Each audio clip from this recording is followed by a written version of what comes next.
नमस्कार दोस्तों। सबसे पहले आप सभी का दिल से धन्यवाद जो आप मेरी कहानियों को इतना प्यार देते हैं।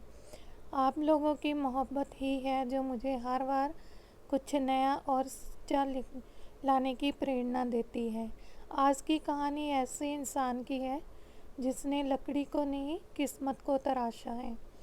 ये कहानी है रामदीन बढ़ई की, जो औजारों से नहीं इरादों से बनाता है ज़िंदगी। तो चलिए शुरू करते हैं आज की प्रेरणादायक कहानी। उम्मीद है आपको ये मेरी कहानी बहुत पसंद आएगी। वो सिर्फ लकड़ी को तराशता नहीं था, वो उसमें अपनी आत्मा बसा देता था।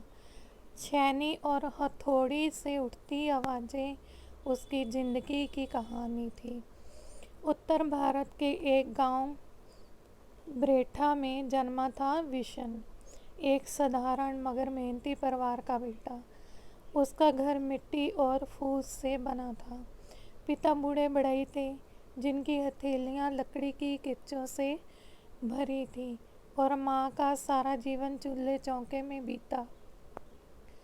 विशन ने बचपन से गरीबी देखी थी, लेकिन उसे कभी दया नहीं आई अपनी हालत पर। वो हमेशा कहता, गरीबी बुरी नहीं अगर इरादे अमीर हों। 5वीं कक्षा के बाद स्कूल छोड़ना पड़ा।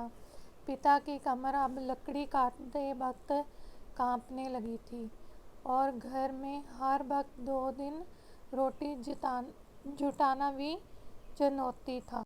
एक दिन गांव के मंदिर का टूटा दरवाज़ा बनाने का काम उसके पिता को मिला, लेकिन तबीयत बिगड़ने के कारण वो नहीं जा पाए।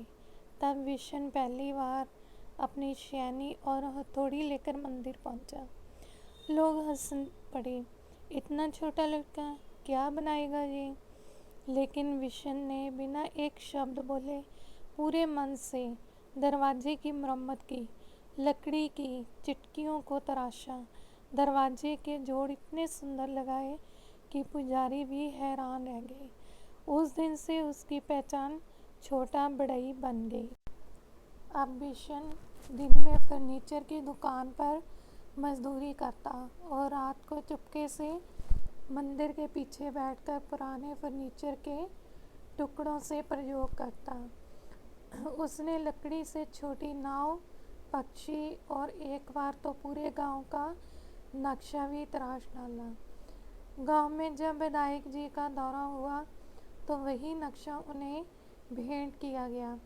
वह पूछ बैठे, किसने बनाया? विशन बढ़ई ने सर। उनकी आंखों में चमक थी, लेकिन बस उतनी ही। ना कोई मदद मिली, ना कोई पहचान, पर विशन नहीं टूटा। कुछ वर्षों बाद गांव के पास एक निजी स्कूल बिल्डिंग बनने लगी। शहर से ठेकेदारों और आर्किटेक्ट आए। विशन ने खुद जाकर उनसे कहा, मुझे भी मौका दीजिए, मैं स्कूल का दरवाज़ा और मंच बना सकता हूँ। शुरू में वह टालते रहे, लेकिन जब उन्होंने विशन के बनाए पुराने फर्नीचर देखे वो मान गए। विशन ने जान लगा दी। मंच इतना सुंदर बनाया कि जब उद्घाटन समारोह हुआ तो वह हर नेता, हर अफसर तारीफ कर उठा। ठेकेदार ने बकाया मेहनताना देने से इनकार कर दिया। कहा कि उसका नाम कॉन्ट्रैक्ट में नहीं था। विशन को केवल 500 रुपये पकड़ा गए। उस रात विशन पहली बार टूटा। हथौड़ी जमीन पर फेंक दी और कहा, शायद दुनिया मेहनत नहीं पहचान देखती है। माँ ने उस रात विशन को चुपचाप खाना दिया और कहा, बेटा, हथौड़ी सिर्फ लकड़ी पर नहीं चलती, ये तो तकदीर पर भी चलती है। तेरा काम बोलेगा, पहचान खुद दौड़ेगी। उन शब्दों ने जैसे विशन में नई जान भर दी। अगली सुबह उसने अपनी पुरानी हथौड़ी उठाई, उस पर अपने नाम के 3 अक्षर खुले, VIS। अब से हर फर्नीचर पर यही निशान रहता। धीरे धीरे विशन की बनाई कुर्सियां, दरवाजे और शो पीस शहरों तक पहुंचने लगे। गांव के बाहर बनी एक रिसोर्ट ने पूरा फर्नीचर डिज़ाइन करवाया। एक दिन शहर के मशहूर डिज़ाइनर कॉलेज से एक टीचर आई। रिसोर्ट का काम देखकर उन्होंने विजन से कहा, आप हमारे बच्चों को सिखा सकते हैं कि रचनात्मकता किताबों से नहीं, जीवन से आती है। अब विजन महीने में 2 बार कॉलेज जाता और वहाँ छात्रों को लकड़ी के साथ जीने का तरीका सिखाता। एक दिन जब राज्य सरकार द्वारा स्थानीय कला गौरव सम्मान की घोषणा हुई, विजन का नाम सबसे ऊपर था। मंच पर बुलाया गया। सूट बूट में बैठे अफसरों के बीच विजन अपनी पुरानी काली कमीज और हथौड़ी के साथ मंच पर पहुंचा।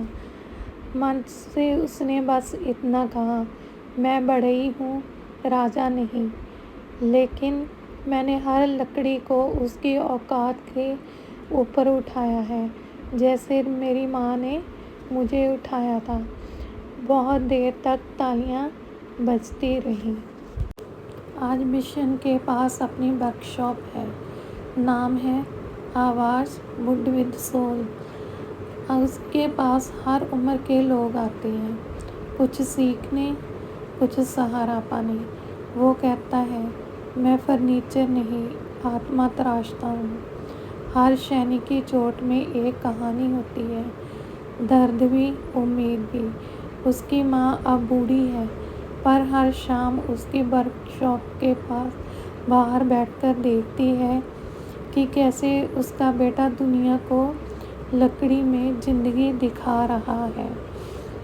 एक बढ़ई था जो लकड़ी काटता था, फिर वह बढ़ई बना जो उम्मीद गढ़ता था, और अब वो आवाज़ बन चुका है, छेनी और हथौड़ी की, वो आवाज़ जो हर दिल को सुनाई देती है।